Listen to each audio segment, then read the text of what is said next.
बिस्मिल्लाहिर्रहमानिर्रहीम। Dear students, federal board HSSC part 1 के 3 portion prep for the pre board की तैयारी के लिए मैंने 3 दिन के लेक्चर्स प्लान किए थे, जिनमें पहला सेशन हमारा MCQs के लिए, दूसरा सेशन शॉर्ट क्वेश्चंस की तैयारी के लिए और तीसरा सेशन हमारा लॉन्ग क्वेश्चन की तैयारी के लिए होगा। इंपॉर्टेंट MCQs ही नहीं बल्कि MCQs को हल करने के तमाम ट्रिक्स, किस तरह आप MCQs को शॉर्ट ट्रिक्स के जरिए से एड्रेस कर सकते हैं। प्री बोर्ड में 17 मार्क्स का इंपॉर्टेंट पोर्शन, जिसको अक्सर हम इसलिए इग्नोर कर देते हैं कि हम दाएं बाएं से पूछ के कर लेंगे, इसका कोई फायदा नहीं। आपको तैयारी करनी है ताकि आप एंटी टेस्ट के अंदर जाके भी अपने MCQs के पोर्शन को बेहतरीन तरीके से एड्रेस कर सकें। तो आइए स्टार्ट करते हैं without wasting the moment. Total 22 chapters हैं हमारे पास। आप ये समझे कि 22 नहीं, सिर्फ 11 चैप्टर्स हैं हमारे पास। अब 22 चैप्टर्स में से जो पहला चैप्टर है हिस्ट्री ऑफ केमिस्ट्री, इसको तो माइनस कर दें। चैप्टर नंबर 1 तो गया। दूसरा चैप्टर जिसको हम स्टार्ट ले लेते हैं, that is atomic structure. Atomic structure वाले टॉपिक में चैप्टर नंबर 2 है। 4 किस्म के MCQs आ सकते हैं। नॉलेज बेस है, अंडरस्टैंडिंग बेस, एप्लीकेशन बेस और कुछ क्वेश्चन स्ट्रक्चर बेस भी हो सकते हैं, लेकिन maximum portion understanding base MCQs का होगा। सबसे पहले आपने डियर स्टूडेंट्स याद रखना है, एटॉमिक स्ट्रक्चर वाले चैप्टर में एटम का पहला एटॉमिक मॉडल पेश किया था रदरफोर्ड ने, और पहली एटॉमिक थ्योरी सक्सेसफुली प्रेजेंट की थी जॉन डाल्टन ने, जिसने कहा था कि एक एलिमेंट के सारे एटम्स डिफरेंट हो सकते हैं, डिफरेंट एटम्स मिलकर एक एलिमेंट बनाते हैं। लेकिन बोहर ने एक थ्योरी देकर, बोहर ने थ्योरीज देकर जॉन डाल्टन की इस थ्योरी को रिजेक्ट कर दिया बाद में। अच्छा, अब एटॉमिक थ्योरी के अंदर आपने जो सबसे पहली पहचान करनी है वो ये कि किसी भी एलिमेंट को हम किसी सिंबल से रिप्रेजेंट करते हैं जो कि X है, और उस एलिमेंट की पहचान एटॉमिक नंबर से होती है जिसको G से, और उसका मैच नंबर A से जाहिर करते हैं। एटॉमिक नंबर को नंबर ऑफ इलेक्ट्रॉन या नंबर ऑफ प्रोटॉन से जाहिर किया जाता है, क्योंकि किसी एटम के न्यूक्लियस के अंदर पाए जाने वाले प्रोटॉन की तादाद बाहर पाए जाने वाले इलेक्ट्रॉन की तादाद के इक्वल होती है। जबकि मैच नंबर क्या है, number of neutron plus number of proton, दोनों को प्लस करेंगे तो, दोनों को जमा करेंगे तो मैच नंबर आ जाएगा। अगर आपको MCQ आ जाता है number of neutron find out करें तो कैसे करेंगे, मैच नंबर में से एटॉमिक नंबर को माइनस कर देंगे। फर्ज करें आपको क्वेश्चन आ जाता है सल्फर का एटॉमिक नंबर है 16, मैच नंबर है 32, सल्फर -2 है, इसके इलेक्ट्रॉन, प्रोटॉन और न्यूट्रॉन की तादाद फाइंड आउट करें। कैसे करेंगे सुनिएगा। नंबर ऑफ इलेक्ट्रॉन बराबर होती है एटॉमिक नंबर के। अब एटॉमिक नंबर कितना है 16 में 2 इलेक्ट्रॉन बाहर से आ चुके हैं, 16 में 2 ऐड कर दें, यानी 16 + 2 = 18 इलेक्ट्रॉन। प्रोटॉन कैसे फाइंड आउट करेंगे, जितना एटॉमिक नंबर है वही नंबर ऑफ प्रोटॉन है, number of proton that is called atomic number. और न्यूट्रॉन की तादाद कैसे फाइंड आउट करेंगे, मैच नंबर में से एटॉमिक नंबर को माइनस करेंगे। 32 में से 16 निकाल दें, बाकी बचे 16। इसी तरह आप फर्दर प्रैक्टिस कर सकते हैं। जैसे अगर मैं आपको ये वाले एलिमेंट्स दे दूं, कार्बन के 3 आइसोटोप्स हैं 6, 12, 13 और 14। अगर आपको कहा जाए इन तीनों आइसोटोप्स में number of electron, number of proton, number of neutron find out करें, कैसे करेंगे, इलेक्ट्रॉन, प्रोटॉन, न्यूट्रॉन, जितना जितना एटॉमिक नंबर है उतने उतने इलेक्ट्रॉन, उतने उतने प्रोटॉन और न्यूट्रॉन फाइंड आउट करने के लिए मैच नंबर में से एटॉमिक नंबर को माइनस करेंगे। 12 में से 6 माइनस कर दें, 6 6 6। इस तरह हम मैच नंबर और एटॉमिक नंबर की मदद से फंडामेंटल पार्टिकल्स की तादाद मालूम कर सकते हैं किसी भी एक गिवन एलिमेंट के अंदर। अब चलते हैं कि इन एलिमेंट्स की फंडामेंटल प्रॉपर्टीज। जैसा कि आपके पास 3 फंडामेंटल पार्टिकल्स हैं, कौन कौन से, इलेक्ट्रॉन, प्रोटॉन और न्यूट्रॉन। अब इन तीनों पार्टिकल्स की बुनियादी कुछ प्रॉपर्टीज मैं आपसे शेयर करता हूं। यहां प्रॉपर्टीज लिख लेते हैं। चार्ज, उसके बाद आ गया मैस, और उसके बाद हम यहां पर पार्टिकल्स लिख लेते हैं, इलेक्ट्रॉन, प्रोटॉन और न्यूट्रॉन। पहली बात याद रखें, ये नॉलेज बेस्ड एमसीक्यूज आपको आ सकती हैं। इलेक्ट्रॉन का चार्ज -1.6 × 10⁻⁻19 कूलम, जबकि प्रोटॉन का चार्ज +1.6 × 10⁻⁻90 कूलम, जबकि न्यूट्रॉन के ऊपर कोई चार्ज नहीं होता। इसी तरह डियर स्टूडेंट्स, इलेक्ट्रॉन का मास 9.1095 10⁻⁻31 किलोग्राम, प्रोटॉन का मास 1.6726 10⁻⁻27 किलोग्राम, न्यूट्रॉन का मास 1.6750 10⁻⁻27 किलोग्राम। तो ये नॉलेज बेस्ड एमसीक्यूज आपने याद रख लेने हैं। एक और बात याद रखें, इलेक्ट्रॉन और प्रोटॉन के ऊपर चार्ज मौजूद है, आप इलेक्ट्रिक फील्ड में से पास करेंगे, दोनों पर चार्ज मौजूद है, न्यूट्रॉन पर कोई चार्ज नहीं है, तो न्यूट्रॉन बिल्कुल सीधा गुजर जाएगा। इलेक्ट्रॉन गुजरते ही इलेक्ट्रिक फील्ड में पॉजिटिव प्लेट की तरफ डिफ्लेक्ट हो जाएगा, और प्रोटॉन गुजरते ही नेगेटिव प्लेट की तरफ डिफ्लेक्ट हो जाएगा।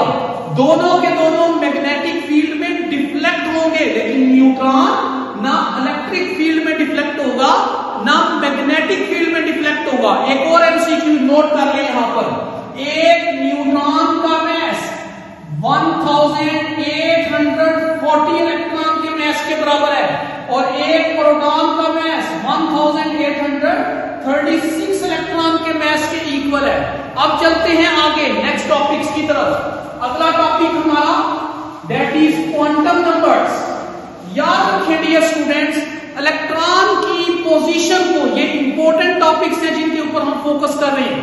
किसी भी इलेक्ट्रॉन का कंप्लीट एड्रेस मालूम करने के लिए 4 नंबर्स डिस्क्राइब किए गए हैं, उन नंबर्स को बोलते हैं क्वांटम नंबर्स।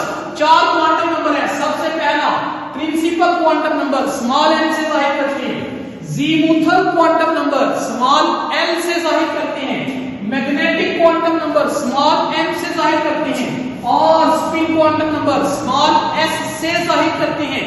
आगे चलिए, प्रिंसिपल क्वांटम नंबर हमें 2 बातें बताता है, एक तो एटम का साइज और दूसरा energy of electron in that orbital. याद रखें, n की वैल्यू 1 हो सकती है, 2, 3, 4 so on। n की वैल्यू 0 नहीं हो सकती, माइनस नहीं हो सकती। इसे कहते हैं प्रिंसिपल क्वांटम नंबर। n की वैल्यू 1 मतलब k शेल, 2 मतलब l shell, 3 m shell, 4 n shell. तो आपको पता होना चाहिए n की क्या क्या वैल्यूज पॉसिबल हो सकती हैं, और हर वैल्यू किस शेल के लिए है। शेल का मतलब ऑर्बिट या एनर्जी लेवल। एक ही बात है, maximum number of electrons find out करने का फार्मूला आपको एमसीक्यू आ सकता है। किसी शेल के अंदर मैक्सिमम नंबर ऑफ इलेक्ट्रॉन किस फार्मूले से फाइंड आउट करेंगे, 2n²। मतलब n की वैल्यू पुट करें 1 का स्क्वायर 1 into 2 इसका मतलब पहले शेल में 2 इलेक्ट्रॉन, दूसरे में 8, तीसरे में 18, चौथे में 32 इलेक्ट्रॉन आएंगे। आगे चलेगी ज़ीमुथल क्वांटम नंबर दूसरा। ये क्वांटम नंबर शेल के लिए, ये क्वांटम नंबर सब शेल के लिए, और ये क्वांटम नंबर ऑर्बिटल के लिए। पहले तो ये सिंबल्स याद रखें। ज़ीमुथल क्वांटम नंबर को एंगुलर क्वांटम नंबर b कहा जाता है, और याद रखें l की वैल्यू हमेशा n-1 होगी, कभी भी l की वैल्यू n के इक्वल नहीं हो सकती। l की 4 वैल्यूज आपने याद रखनी है, 0, 1, 2 और 3। अगर l की वैल्यू 0 होगी तो कौन सा सब शेल होगा, s, 1, p, 2, d, 3, f। और किसी भी सब शेल के अंदर maximum number of electrons find out करने का फार्मूला 2 into 2l plus 1। दोनों एमसीक्यूज आ गए। Maximum number of electron in a shell, maximum number of electron in a sub shell. मतलब सब शेल s है तो maximum number of electron 2, p में 6, d में 10 और f में 14 इलेक्ट्रॉन आ सकते हैं ज्यादा से ज्यादा। इसी तरह आपने याद रखना है कि अगर आपको 2 सब शेल दे दिए जाएं और उनकी n+l वैल्यू फाइंड आउट करनी हो। मसलन सुने, मैंने इसके बारे में आपको बताया, प्रिंसिपल क्वांटम नंबर हमें दो बातें बताता है, एनर्जी ऑफ इलेक्ट्रॉन और साइज ऑफ एटम, बोहर के एटॉमिक मॉडल के मुताबिक। जबकि ज़ीमुथल क्वांटम नंबर हमें शेप ऑफ सबशेल के बारे में बताता है। जबकि अगर n+l वैल्यू के बारे में पूछा जाए तो आपने वैल्यूज पुटअप कर देनी है, जैसे 4s 3d, फर्ज करें 4s की n+l वैल्यू निकालनी है, n की वैल्यू क्या आएगी 4, और s के लिए अभी मैंने आपको वैल्यू बताई है l की 0, 4 + 0 = 4। इसी तरह 3d के लिए n की वैल्यू 3 और d के लिए l की वैल्यू 2, 3 + 2 = 5।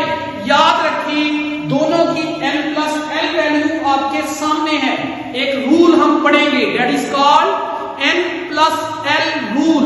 उसके मुताबिक जिस सबशेल की n+l वैल्यू ज्यादा होगी उस सबशेल का एनर्जी लेवल भी ज्यादा होगा। आगे चलते हैं, तीसरा क्वांटम नंबर हमारे पास, that is magnetic quantum number. इसको orbital orientation quantum number b कहा जाता है और n की वैल्यू हमेशा बराबर होती है ±l के, ±l यानी l के बराबर भी हो सकती है, प्लस की तरफ भी और माइनस की तरफ भी। फर्ज करें l की वैल्यू है 0, तो इसके लिए m की वैल्यू क्या होगी, ऑब्वियसली 0 ही होगी। और अगर l की वैल्यू आ गई +1 तो +1 का प्लस भी करें और माइनस भी करें तो m की वैल्यू क्या होगी +1, 0 और -1। इसका मतलब है इसके लिए l की 3 वैल्यूज पॉसिबल है। तो याद रखिए m की वैल्यू l की वैल्यू से डिसाइड होगी। ये तीसरा क्वांटम नंबर हमारे पास आ गया, that is called orbital orientation quantum number. चौथा quantum number that is called spin quantum number. Spin quantum number हमें दो वैल्यूज बताता है, +1/2 और -1/2। दोबारा सुन ले मेरी, प्रिंसिपल क्वांटम नंबर शेप और साइज ऑफ एटम और एनर्जी ऑफ इलेक्ट्रॉन के बारे में बताता है। ज़ीमुथल क्वांटम नंबर हमें शेप ऑफ ऑर्बिटल के बारे में बताता है।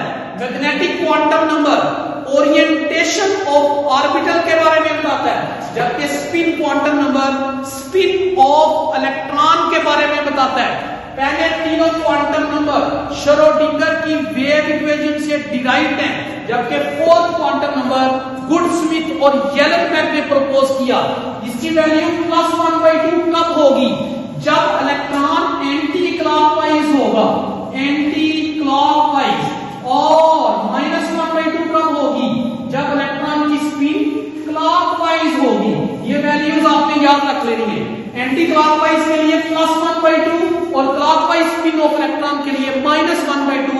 ये चार क्वांटम नंबर मैंने आपके सामने रखे, इनकी वैल्यूज आपने ज़हन में रखनी है। आगे चलते हैं, हमारे पास नेक्स्ट पोर्शन है, that is about the rules for filling of electron. चार रूल्स आपने ज़हन में रखने हैं। सबसे पहला है aufbau principle, number 2 hertz rule, number 3 that is n+l rule, number 4 Pauli's exclusion principle. बड़े आसान से हैं। पहला रूल सबशेल के लिए है, सबशेल की बारे में, और hertz rule for degenerate orbitals, degenerate orbitals के बारे में है, और n+l rule energy of subshell के बारे में है। जबकि Pauli's exclusion principal single orbital के बारे में है। तो आपने सिंपल सी बात याद रखनी है। अफबा ये कहता है, अफ का मतलब है लो, बा हाई यानी बिल्डिंग अप। जब भी आपने इलेक्ट्रॉन्स को फिल करना है सबशेल्स में, पहले लो एनर्जी वाले को फिल करेंगे, फिर हाई एनर्जी वाले को। और अगर डीजेनरेट ऑर्बिटल्स आपके पास अवेलेबल है तो फिर आप पहले तमाम अफबा प्रिंसिपल कहता है कि लो टू हाई, पहले लो एनर्जी वाले को फिल करें, फिर हाई एनर्जी वाले सबशेल को फिल करें। हर्ट्ज रूल ये कहता है कि अगर आपके पास डीजेनरेट ऑर्बिटल्स हैं और आपके पास एक से ज्यादा इलेक्ट्रॉन अवेलेबल है। डीजेनरेट का मतलब जिनका एनर्जी लेवल सेम है। तो आप पहले तमाम ऑर्बिटल्स में एक एक इलेक्ट्रॉन रखेंगे विद सेम स्पिन, देन उनको पेयर अप करेंगे। और n+l रूल ये कहता है कि दो ऑर्बिटल्स का अगर n+l वैल्यू कंपेयर किया जाए, जिसकी n+l वैल्यू ज्यादा होगी उसका एनर्जी लेवल ज्यादा होगा, जिसकी n+l वैल्यू कम होगी उसका एनर्जी लेवल कम होगा। पॉलीज एक्सक्लूजन प्रिंसिपल ये कहता है कि एक ऑर्बिटल में दो इलेक्ट्रॉन रह सकते हैं, दोनों की स्पिन हमेशा ऑपोजिट होगी। आइए चलते हैं चैप्टर नंबर 3 की जांच। चैप्टर नंबर 3 है हमारे पास, that is about chemical bonding. याद रखें केमिकल बॉन्डिंग में हमने बेसिकली कुछ थ्योरीज को डिस्कस करना है और कुछ बेसिक ट्रेंड्स को भी डिस्कस करना है। पहले ये याद रखें, अगर आपके पास ये ट्रेंड्स आ गए, that is atomic radius, ionic radius और ionization energy, electron affinity, electronegativity, और इनके ट्रेंड्स आ गए आपको। टॉप टू बॉटम क्या वेरिएशन है पीरियोडिक टेबल के अंदर, टॉप टू बॉटम और left to right, top to bottom और left to right trends discuss करने हैं। याद रखें, जब आप पीरियोडिक टेबल में किसी भी ग्रुप में ऊपर से नीचे आते हैं, ऊपर से नीचे आएंगे नंबर ऑफ शेल बढ़ेंगे, नंबर ऑफ शेल बढ़ेंगे तो शील्डिंग इफेक्ट बढ़ेगा, शील्डिंग इफेक्ट बढ़ेगा तो बाहर वाले इलेक्ट्रॉन का न्यूक्लियस से फासला बढ़ेगा, न्यूक्लियस से फासला बढ़ेगा तो एटॉमिक रेडियस बढ़ेगा, आयोनिक रेडियस बढ़ेगा, बाहर वाले इलेक्ट्रॉन न्यूक्लियस से दूर हो जाएंगे, न्यूक्लियस का इलेक्ट्रॉन पर होल्ड कम हो जाएगा, इलेक्ट्रॉन के ऊपर होल्ड कम होगा तो इलेक्ट्रॉन को निकालना आसान होगा, ionization energy low, electron affinity low, electronegativity low. जबकि लेफ्ट टू राइट चले, किसी भी पीरियड में जब आप लेफ्ट टू राइट मूव करते हैं, पूरे पीरियड में नंबर ऑफ शेल सेम रहते हैं, एटॉमिक साइज कम होता जाता है क्योंकि न्यूक्लियर चार्ज बढ़ता जाता है। तो जितना लेफ्ट टू राइट बढ़ते रहेंगे, न्यूक्लियर चार्ज बढ़ने से एटॉमिक रेडियस में कमी आएगी, आयोनिक रेडियस में कमी आएगी, लेकिन साइज छोटा होने की वजह से न्यूक्लियस का इलेक्ट्रॉन पर होल्ड बढ़ गया, होल्ड बढ़ा तो इलेक्ट्रॉन को निकालना मुश्किल हो गया, आयोनाइजेशन एनर्जी बढ़ेगी, इलेक्ट्रॉन अफिनिटी बढ़ेगी, इलेक्ट्रोनेगेटिविटी बढ़ेगी। तो ये बेसिक ट्रेंड्स आपने जहन में रखने हैं। मैं दोबारा अर्ज कर देता हूं, top to bottom atomic radius, ionic radius, covalent radius बढ़ेगा, ionization energy, electron affinity, electronegativity कम होगी, left to right atomic radius, ionic radius, covalent radius कम होगा, ionization energy, electronegativity, electron affinity ज्यादा होगी। तो आपने ये टॉप टू बॉटम और लेफ्ट टू राइट के ट्रेंड जहन में रखने हैं। आगे चलते हैं, हमारे पास कुछ बेसिक थ्योरीज हैं जिनमें से एमसीक्यूज आ सकते हैं। वो बेसिक थ्योरीज कौन सी हैं? जैसे सबसे पहली theory that is VSEPR theory, chemical bonding के केस में valence shell electron pair repulsion theory. इस थ्योरी का बेसिक कॉन्सेप्ट क्या है कि electron pairs are arranged around the central atom. किसी भी सेंट्रल एटम के गिर्द इलेक्ट्रॉन के पेयर इस तरह अरेंज होंगे कि डिस्टेंस ज्यादा से ज्यादा और रिपल्शन कम से कम होगी। ये थ्योरी हमें दो बातें बताती है, दो, number 1 shape of molecule, number 2 bond angles in A molecule. VSEPR theory के अकॉर्डिंगली इलेक्ट्रॉन के दोनों पेयर्स को इन्वॉल्व किया जाता है, लोन पेयर भी और बॉन्ड पेयर भी, to determine the geometry of molecule. Lone pair occupy more space than bond pair. Lone pair repulsion सबसे ज्यादा होती है, lone pair bond pair repulsion कम होती है और बॉन्ड पेयर रिपल्शन सबसे कम होती है।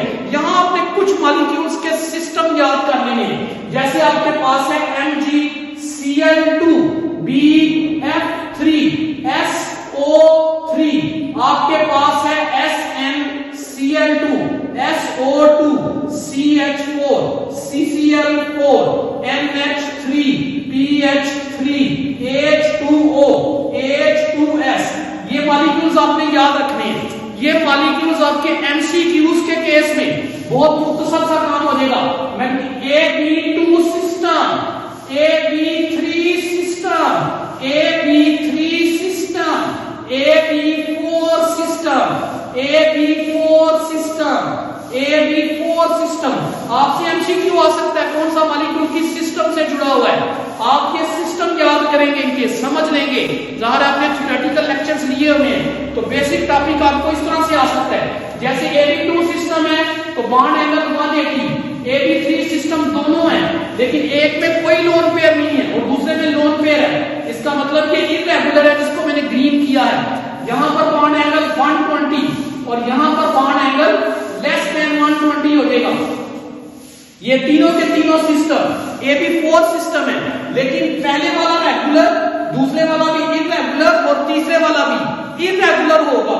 इसमें बॉन्ड एंगल आपने याद रखना है 109.5, इसमें तकरीबन 107.5, इसमें 102 के करीब बॉन्ड एंगल आएगा। तो ये बॉन्ड एंगल्स आपने याद रखने हैं। याद रखें डियर स्टूडेंट, इलेक्ट्रोनेगेटिविटी का डिफरेंस दो एटम्स के दरमियान हमेशा हमें हेल्प करता है to decide the nature of bond.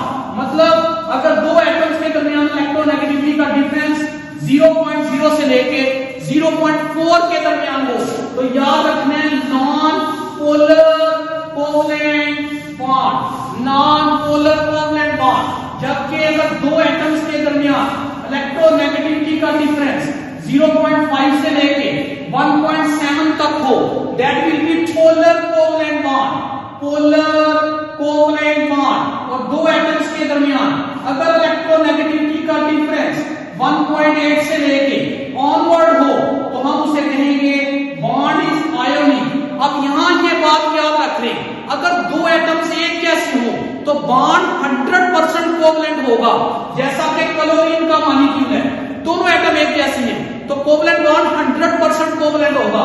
अगर किसी मॉलिक्यूल के सेंट्रल एटम पर कोई लोन पेयर ना हो, जैसा कि मीथेन के केस में देखें, कार्बन के गिर्द कोई लोन पेयर नहीं है और तमाम एटम एक जैसे हैं, तो molecule will be called completely non polar.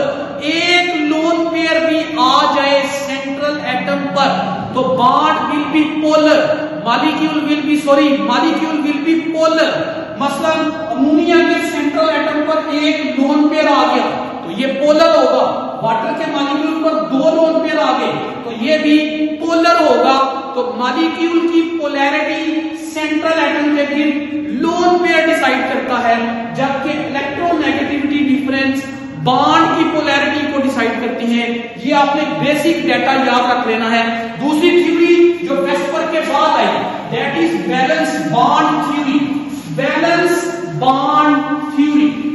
अब बैलेंस बॉन्ड थ्योरी में आपने बुनियादी बात यही ध्यान में रखनी है कि बैलेंस बॉन्ड थ्योरी में VBT, इस थ्योरी के मुताबिक सिर्फ आपने ये याद रखना है कोवलेंट बॉन्ड जब भी बनेगा दो एटम्स के दरमियान, that will be due to overlapping of atomic orbitals. और ओवरलैपिंग दो तरह की हो सकती है, एक ओवरलैपिंग है दैट इज लीनियर ओवरलैपिंग जिससे बनेगा सिग्मा बॉन्ड, और एक पैरेलल ओवरलैपिंग है जिससे बनेगा पाई बॉन्ड।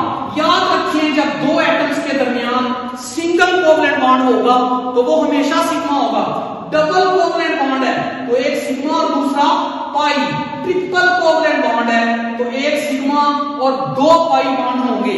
कभी भी दो एटम्स के दरमियान सिग्मा बॉन्ड के बगैर पाई बॉन्ड नहीं बन सकता। ये तो था एटॉमिक ऑर्बिटल्स का ओवरलैप जिसके जरिए से BBT वजूद में आई, लेकिन BBT बहुत सारे मॉलिक्यूल्स के अंदर एलिमेंट की वैलेंसी को जस्टिफाई नहीं करती, जैसा कि BF3, BeCl2 जैसा कार्बन टेट्राक्लोराइड, कार्बन की वैलेंसी, बोरान की वैलेंसी, बेरिलियम की वैलेंसी BBT जस्टिफाई नहीं करती।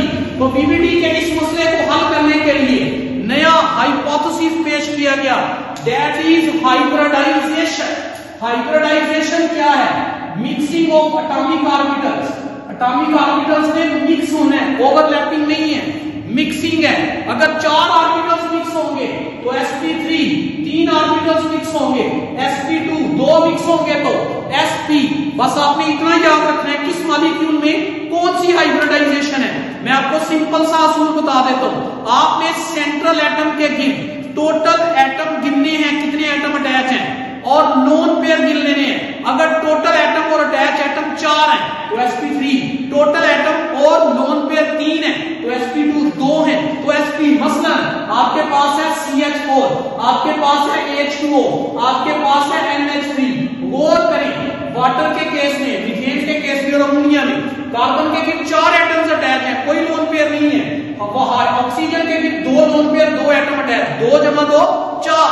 अमोनिया में नाइट्रोजन के गिर्द 1 लोन पेयर 3 एटम अटैच, 3 जमा 1 4। तो जब भी 4 आंसर आएगा sp3 हाइब्रिडाइजेशन होगी। और अगर आंसर 3 आ जाए जैसा कि bf3 है, so3 है, so2 है, तो आप देखिए टोटल आंसर 3 आ रहा है, 3 atom attach, 3 atom attach, 1 lone pair 2 atom attach. तो जमा करके आंसर 3 आए तो आंसर sp2 हाइब्रिडाइजेशन होगी। और अगर आंसर 2 आए जैसा कि आपके पास है BeCl2 तो 2 एटम अटैच है, आपके पास है C2H2 2 एटम अटैच है कार्बन के साथ, तो आपने पाई बॉन्ड नहीं गिनने, एक एटम के गिर्द अटैच एटम देखने हैं। अगर वो 2 आ रहे हैं तो आंसर हमेशा sp हाइब्रिडाइजेशन होगा। आगे चलते हैं, नेक्स्ट थ्योरी है हमारे पास, that is molecular orbital theory. उससे रेलेवेंट भी कुछ क्वेश्चन आ सकते हैं। Molecular orbital theory is the most successful theory, और मॉलिक्यूलर ऑर्बिटल थ्योरी के मुताबिक एटॉमिक ऑर्बिटल्स का ओवरलैप होता है, उसके नतीजे में मॉलिक्यूलर ऑर्बिटल्स बनते हैं। अगर 4 एटॉमिक ऑर्बिटल्स ओवरलैप कर रहे हैं, 4 मॉलिक्यूलर ऑर्बिटल्स बनेंगे, 2 लो एनर्जी पर चले जाते हैं जिनको बॉन्डिंग मॉलिक्यूलर ऑर्बिटल्स कहा जाता है, 2 हाई एनर्जी पर चले जाते हैं जिनको एंटी बॉन्डिंग मॉलिक्यूलर ऑर्बिटल्स कहा जाता है। मॉलिक्यूलर ऑर्बिटल थ्योरी के मुताबिक हम बॉन्ड ऑर्डर फाइंड आउट कर सकते हैं। और बॉन्ड ऑर्डर कैसे फाइंड आउट करते हैं, याद रखिए, आप फार्मूला लगाएंगे, number of electron in bonding molecular orbitals minus number of electrons in anti bonding molecular orbital divided by 2 कर देंगे। अब यहां पर कुछ मॉलिक्यूल्स के बॉन्ड ऑर्डर आपने याद रख लेने हैं। जैसे आपके पास है O2, इसका बॉन्ड ऑर्डर है 2। बॉन्ड ऑर्डर का मतलब number of bond between 2 atoms. अगर आपके पास है O2 -2 तो बॉन्ड ऑर्डर आएगा 1, O2 +2 तो बॉन्ड ऑर्डर आएगा 3। इसी तरह N2 बॉन्ड ऑर्डर आएगा 3, N2 +2 तो बॉन्ड ऑर्डर आपके पास आ जाएगा दोनों के दरमियान 4।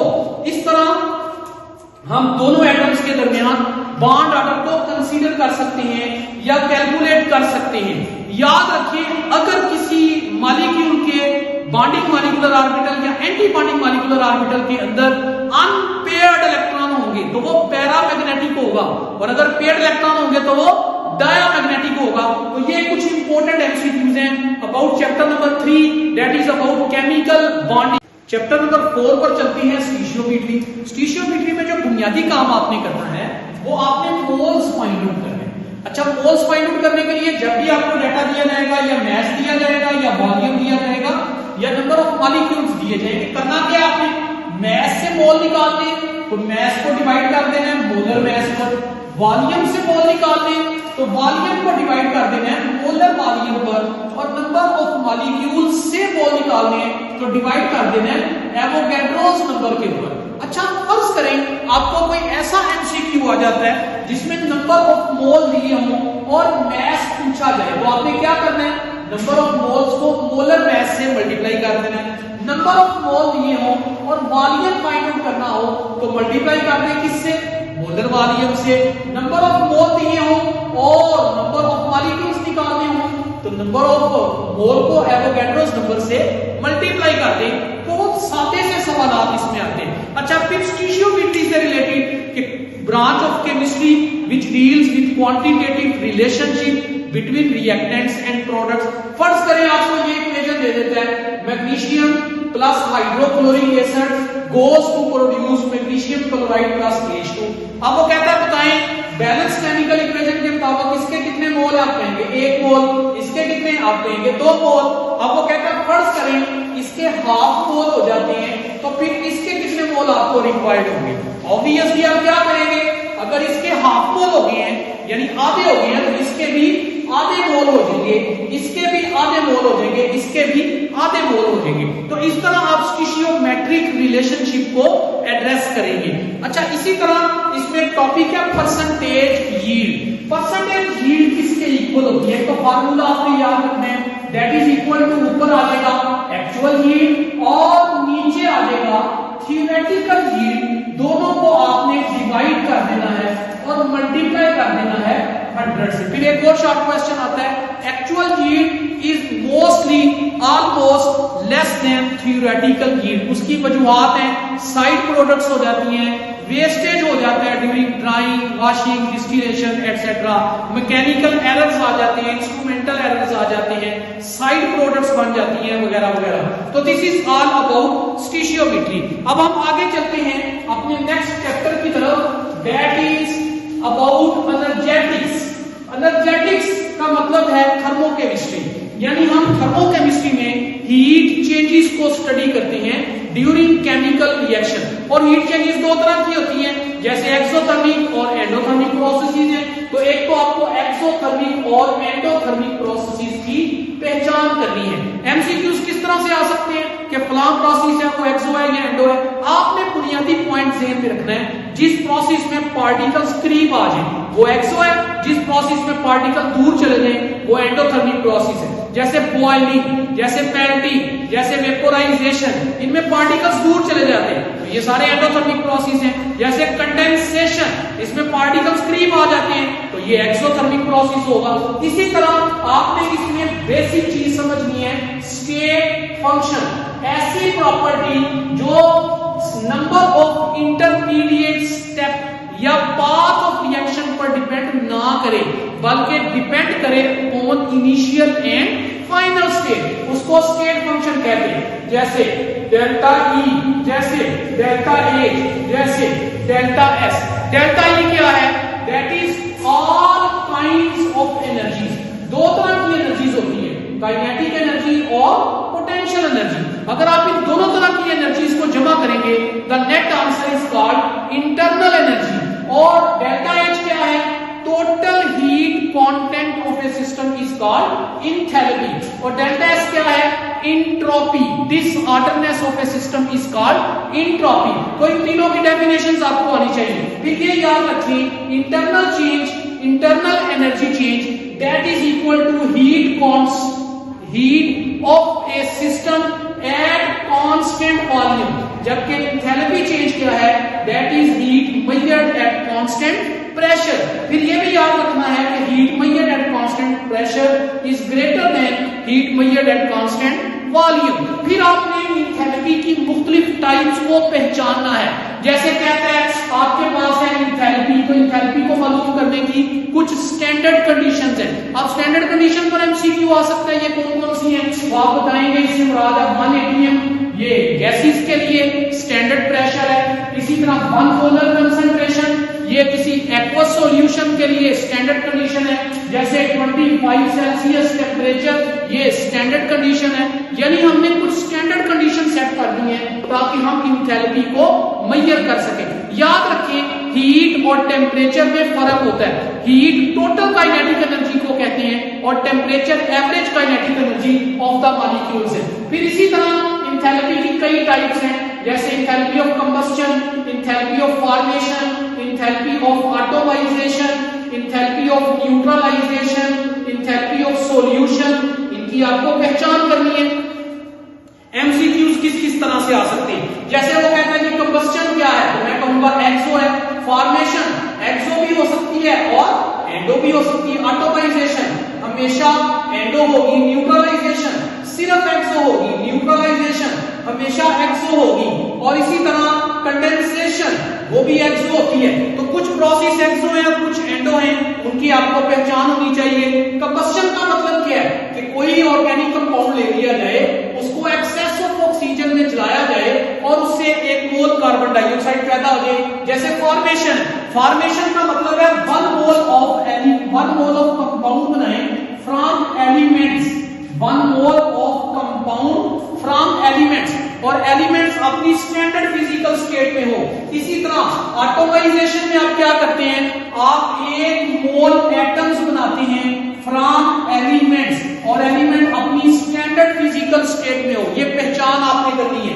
न्यूट्रलाइजेशन का मतलब है एसिड और बेस मिले, उनके मिलने से साल्ट और वाटर बने। और न्यूट्रलाइजेशन की एंथैल्पी याद रखिए, स्ट्रॉन्ग एसिड और स्ट्रॉन्ग बेसिस के लिए हमेशा 50 57.4 किलो जूल पर मोल होगी। अगर एसिड वीक है या बेस वीक है तो आंसर हमेशा 57.4 से कम आएगा। इस तरह ये वैल्यूज आपने याद रखनी है या कम से कम इनकी पहचान आपको करनी आनी चाहिए। ये साथ साथ मैं बताता जा रहा हूं जो रिलेशनशिप आपको एमसीक्यूज में आ सकती है। अब आपने एंथैल्पी को मालूम करना है तो एंथैल्पी को मालूम करने के हमारे पास मुख्तलिफ रास्ते हैं। जैसे देखिए हम एंथैल्पी को मालूम करने के दो रास्ते तय कर रहे थे, एक एक्सपेरिमेंटल पाथ है और एक थ्योरेटिकल पाथ है हमारे पास। तो आपने भी ये ध्यान में रखना है। अब आपको पूछ सकते हैं एक्सपेरिमेंटल पाथ कौन से हैं, आप कहेंगे एक बॉम्ब कैलोरीमीटर है और एक ग्लास कैलोरीमीटर है, ग्लास कैलोरीमीटर। अब आप कहेंगे ये कैलोरी क्या चीज है, एनर्जी का यूनिट है कैलोरी, एनर्जी का एसआई यूनिट है जूल और एनर्जी का दूसरा यूनिट है कैलोरी, और एक कैलोरी बड़ा यूनिट है। 1 calorie is equal to 4.184 joule, joule SI unit है, जबकि कैलोरी एक बड़ा यूनिट है उसका। बॉम्ब कैलोरीमीटर सिर्फ और सिर्फ मालूम कर सकता है एंथैल्पी ऑफ कंबस्शन, जबकि ग्लास कैलोरीमीटर से आप एंथैल्पी ऑफ फॉर्मेशन मालूम कर सकते हैं, एंथैल्पी ऑफ सॉल्यूशन मालूम कर सकते हैं, एंथैल्पी ऑफ न्यूट्रलाइजेशन मालूम कर सकते हैं। ये सारी एंथैल्पीज आप इससे मालूम कर सकते हैं। बॉम्ब कैलोरीमीटर को कांस्टेंट प्रेशर कैलोरीमीटर भी कहा जाता है, सॉरी कांस्टेंट वॉल्यूम कैलोरीमीटर भी कहा जाता है, और ग्लास कैलोरीमीटर को कॉफी कप कैलोरीमीटर या कांस्टेंट प्रेशर कैलोरीमीटर का नाम भी दिया जाता है। फिर थ्योरेटिकल मेथड भी हमारे पास दो है, एक को कहते हैं Hess's law, Hess's law of constant heat summation, और दूसरे को कहते हैं बोर्न-हैबर साइकिल। तो आपको इनकी पहचान करनी है। हेसीज लॉ क्या कहते हैं कि आप एक रिएक्शन को सिंगल स्टेप में करवाएं या उसी रिएक्शन को मल्टीपल स्टेप्स में करवाएं, प्रोडक्ट आपकी सेम है, रिएक्टेंट आपका सेम है, सिर्फ आपने रूट चेंज कर दिया, net enthalpy change will remain the same. यानी if a chemical reaction is carried out by multiple routes the net enthalpy change will remain the same, this is called Hess's law of constant heat summation. आप यूं भी आपको MCQ आ सकता है कि ये किस चीज की सिंबल है, तो आप कहेंगे इसका मतलब है net enthalpy change in a cyclic process will be equal to 0। अगर आपने लेटेस्ट एनर्जी फाइंड आउट करनी है तो हेसीज लॉ की एप्लीकेशन है, that is called born-Haber cycle. और लेटेस्ट एनर्जी को किससे जाहिर करते हैं, याद रखिए लेटेस्ट एनर्जी को जाहिर करने की इक्वेशन है एक पॉजिटिव गैसियस आयन में, एक नेगेटिव गैसियस आयन में, और उन दोनों के मिलने से सॉलिड आयोनिक कंपाउंड बन जाए 1 मोल, तो उसको लेटेस्ट एनर्जी का टाइटल देते हैं। जैसे NaCl की लेटेस्ट एनर्जी 787 किलो जूल पर मोल है। तो लेटेस्ट एनर्जी डिपेंड करती है चार्ज डेंसिटी के ऊपर, जिसकी चार्ज डेंसिटी ज्यादा उसकी लेटेस्ट एनर्जी ज्यादा, उसका मेल्टिंग पॉइंट ज्यादा, उसकी थर्मल स्टेबिलिटी ज्यादा, उसकी हाइड्रेशन एनर्जी ज्यादा, उसकी ऑक्सीडाइजिंग पावर ज्यादा, उसकी पोलराइजिंग पावर भी ज्यादा। तो ये रिलेशनशिप आपको आ सकता है। अब हम चलते हैं नेक्स्ट चैप्टर की तरफ, that is about chemical equilibrium, sorry chemical kinetics. Chemical kinetics में डियर स्टूडेंट सबसे ज्यादा अहम बात आपको आ सकती है, दैट इज अबाउट डेफिनेशन।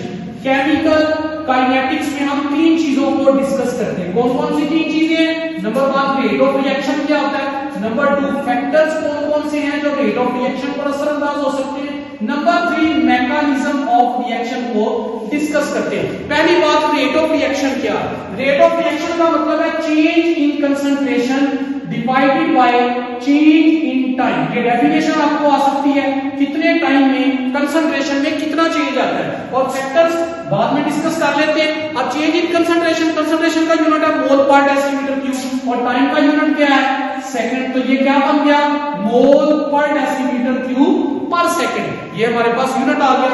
याद रखिए रेट ऑफ रिएक्शन 3 तरह के हो सकते हैं, स्लो रिएक्शन, फास्ट रिएक्शन और मॉडरेट रिएक्शन। अब आपको मैं एमसीक्यू यहां पर बता देता हूं, प्रेसिपिटेशन और फर्मेंटेशन, सॉरी प्रेसिपिटेशन और neutralization fast rate of reaction है, fermentation slow rate of reaction है, रस्टिंग ऑफ आयरन स्लो है, weathering of stone work slow है, hydrolysis of ester moderate speed of reaction है। तो कुछ रिएक्शन फास्ट है, कुछ स्लो, इनके नाम आपको आने चाहिए।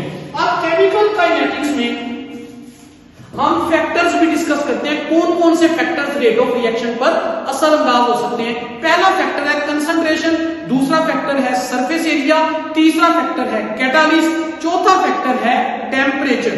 टेम्परेचर आमतौर पर जब भी बढ़ता है वो हमेशा रेट ऑफ रिएक्शन को बढ़ाता है, क्योंकि रेट ऑफ रिएक्शन तब बढ़ेगा जब नंबर ऑफ इफेक्टिव कोलिजन्स बढ़ेंगे। याद रखिए किसी भी रिएक्शन के रेट को डिस्क्राइब करने के लिए हमारे पास एक सिंपल सी इक्वेशन है। फर्ज करें ये प्रोडक्ट मैंने बना ली, according to law of mass action हम इसका रेट कैसे लिखेंगे?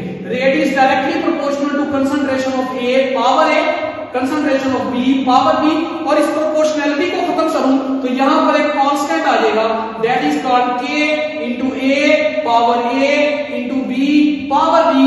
This K is called rate constant and this equation is called rate equation. Rate equation भी कह सकते हैं, रेट एक्सप्रेशन भी कह सकते हैं, रेट लॉ भी कहा जा सकता है। और याद रखिए इसमें जो पावर्स आपको नजर आ रही हैं ए और बी, अगर इन पावर्स को मैं जमा करूं तो इसे कहेंगे order of reaction. Order of reaction याद रखिए कभी भी सिर्फ बैलेंस केमिकल इक्वेशन को देखकर मालूम नहीं किया जा सकता। ऑर्डर ऑफ रिएक्शन जब भी मालूम करेंगे एक्सपेरिमेंट की मदद से मालूम करेंगे। It is totally an experimental quantity. Order of reaction क्या क्या हो सकते हैं? ऑर्डर ऑफ रिएक्शन 0 हो सकते हैं, 1 2 3 1.5 या -1 भी हो सकता है। ऑर्डर ऑफ रिएक्शन 3 से ज्यादा नहीं हो सकता। अब आपने इनकी एग्जांपल्स कुछ ना कुछ याद कर लेनी है। आपको कैसे पता चलेगा कि कोई रिएक्शन 0 ऑर्डर है? जैसे देखिए मैं एक रेट लिखता हूं, रेट इज इक्वल टू के इंटू ए और ए की पावर है 0, इसका मतलब है ये 0 ऑर्डर रिएक्शन है। के रेट कांस्टेंट है तो rate is independent of concentration of A, क्योंकि जिसकी पावर 0 है उसका आंसर 1 आएगा। अच्छा जी, तो अगर मैं यूं लिखूं रेट इज इक्वल टू के इंटू ए पावर 1, तो ये फर्स्ट ऑर्डर रिएक्शन की एग्जांपल है। रेट इज इक्वल टू के इंटू ए पावर 2, ये सेकंड ऑर्डर रिएक्शन की एग्जांपल है। यहां नॉलेज बेस्ड एमसीक्यूज आते हैं, जैसे वो कहते हैं एंजाइमेटिक रिएक्शन, तो मैं कहूंगा 0 ऑर्डर। नेक्स्ट चैप्टर है हमारे पास, that is about nitrogen and halogens, nitrogen and sulphur. इन चैप्टर्स में से कोई ऐसा इंपॉर्टेंट एमसीक्यूज नहीं है, जस्ट इतना ध्यान रखें कि नाइट्रोजन ग्रुप नंबर 5 का एलिमेंट है और सल्फर ग्रुप नंबर 6 का एलिमेंट है। उसके बाद नेक्स्ट है हमारे पास हैलोजेंस। हैलोजेंस वाले चैप्टर में सिर्फ आपने बुनियादी बात ये ध्यान रखनी है, फ्लोरीन, क्लोरीन, ब्रोमीन और आयोडीन। ये डायटोमिक मॉलिक्यूल्स हैं। फ्लोरीन पेल येलो कलर की गैस है, जबकि ग्रीनिश येलो कलर में क्लोरीन है, रेडिश ब्राउन कलर में ब्रोमीन है और ग्रेश ब्लैक अपीयरेंस में हमारे पास आयोडीन है। ऊपर से नीचे मॉलिक्यूल का साइज बढ़ता है, लिहाजा इनमें इंटरमॉलिक्यूलर फोर्सेस बढ़ती हैं और फोर्सेस बढ़ने से इनके मेल्टिंग और बॉइलिंग पॉइंट में भी इजाफा होता है। सबसे ज्यादा इसमें अगर आपको पूछा जाए कि ऑक्सीडाइजिंग पावर और इसी तरह इनकी रिएक्टिविटी का ट्रेंड क्या होगा, तो हम कहेंगे सबसे ज्यादा रिएक्टिविटी फ्लोरीन की है, फिर क्लोरीन की, फिर ब्रोमीन की और फिर आयोडीन की, और यही ट्रेंड इनकी रिएक्टिविटी का और यही ट्रेंड इनकी ऑक्सीडाइजिंग पावर का होगा। तो ये बुनियादी आपने ट्रेंड। अगर इनकी रिड्यूसिंग पावर का ट्रेंड पूछे तो सबसे ज्यादा रिड्यूसिंग पावर आपके पास किसकी होगी? आयोडाइड -1 की, फिर ब्रोमाइड -1 की, फिर क्लोराइड -1 की, फिर फ्लोराइड -1 की। तो हैलोजेंस वाले चैप्टर में तो बहुत ज्यादा टेक्निकल पॉइंट्स नहीं है। अगर स्ट्रेंथ ऑफ एसिड्स के बारे में पूछे, आपके पास डिफरेंट एसिड्स हैं, जैसे HI सबसे स्ट्रांग है, HBr उससे कमजोर एसिड है, HCl OHF सबसे कमजोर एसिड है, और HF के सबसे कमजोर एसिड होने की वजह इसमें मौजूद हाइड्रोजन बॉन्डिंग है, जिसकी वजह से ये सबसे ज्यादा कमजोर एसिड कंसीडर किया जाता है। तो ये दूसरा चैप्टर भी हमारा कंप्लीट हो। इसके बाद जो है वो हमारे पास है एनवायरमेंटल केमिस्ट्री। एनवायरमेंटल केमिस्ट्री में 2 चैप्टर्स हैं, एक एनवायरमेंटल केमिस्ट्री में एयर है और एक एनवायरमेंटल केमिस्ट्री में वाटर है। एयर वाले पोर्शन में आपने बुनियादी चीजें ध्यान रखनी है कि 2 तरह के पोल्यूटेंट्स होते हैं एयर में, एक प्राइमरी पोल्यूटेंट्स और एक सेकेंडरी पोल्यूटेंट्स। बस उनके नाम आपको आने चाहिए। जैसे प्राइमरी पोल्यूटेंट्स में कार्बन मोनोऑक्साइड है, नाइट्रोजन के ऑक्साइड्स हैं, सल्फर के ऑक्साइड्स हैं, और सेकेंडरी पोल्यूटेंट्स के अंदर सल्फ्यूरिक एसिड है, नाइट्रिक एसिड है, एल्डिहाइड्स हैं, कीटोन्स हैं, परऑक्सी एसिटाइल नाइट्रेट वगैरह वगैरह, ये सारे सेकेंडरी पोल्यूटेंट्स हैं। वाटर की पोल्यूशन को खत्म कैसे करना है, ये दूसरे चैप्टर का पोर्शन है। ये टॉपिक हमारा फॉर्मेटिव नहीं है, समेटिव है। इसमें आपने सिर्फ 4 बातें बतानी है। हम वाटर की पोल्यूशन को कम करने के लिए उसकी सेडिमेंटेशन करते हैं, उसकी फिल्ट्रेशन करते हैं, डिसइंफेक्शन बाय क्लोरीनेशन करते हैं और कोएगुलेशन करते हैं। बस ये 4 पॉइंट्स आपने ज़हन में रखने हैं। आगे चलते हैं, हमारा नेक्स्ट पोर्शन आ गया ऑर्गेनिक केमिस्ट्री। ऑर्गेनिक केमिस्ट्री बड़ा मजेदार पोर्शन है और इस पोर्शन में से सबसे ज्यादा एमसीक्यूज आते हैं, लेकिन बड़े आसान से एमसीक्यूज हैं। जैसे वो तमाम कंपाउंड्स जिनमें कार्बन है वो ऑर्गेनिक कंपाउंड्स हैं, लेकिन कुछ कंपाउंड्स जिनमें कार्बन है फिर भी वो ऑर्गेनिक नहीं है, जैसे carbonate, bicarbonate, carbonate, bicarbonate, carbon dioxide, cyanide और कार्बाइड। तो ये 6 कंपाउंड या इनके डेरिवेटिव इस तरह के हैं जिनमें कार्बन है फिर भी ये ऑर्गेनिक नहीं। ऑर्गेनिक कंपाउंड की क्लासिफिकेशन आपको आनी चाहिए। 2 तरह के होते हैं, एक ओपन चेन कंपाउंड और एक क्लोज चेन कंपाउंड। ये जो ओपन चेन कंपाउंड है ये 2 तरह के हैं, एक सैचुरेटेड और एक अनसैचुरेटेड कंपाउंड्स हैं। सैचुरेटेड कंपाउंड वो है जिनमें कार्बन और कार्बन के दरमियान सिंगल बॉन्ड है।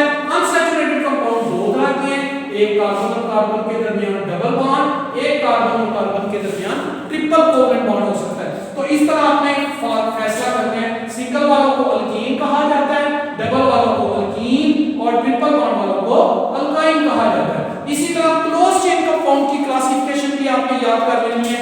2 तरह के होते हैं, एक होमोसाइक्लिक और एक हेटेरोसाइक्लिक। होमो का मतलब है तमाम एटम्स रिंग के अंदर एक जैसे हैं, उनको होमोसाइक्लिक कंपाउंड्स कहते हैं। और हेटेरो का मतलब है जिसमें साइक्लिक पाथ के अंदर एटम्स डिफरेंट हैं।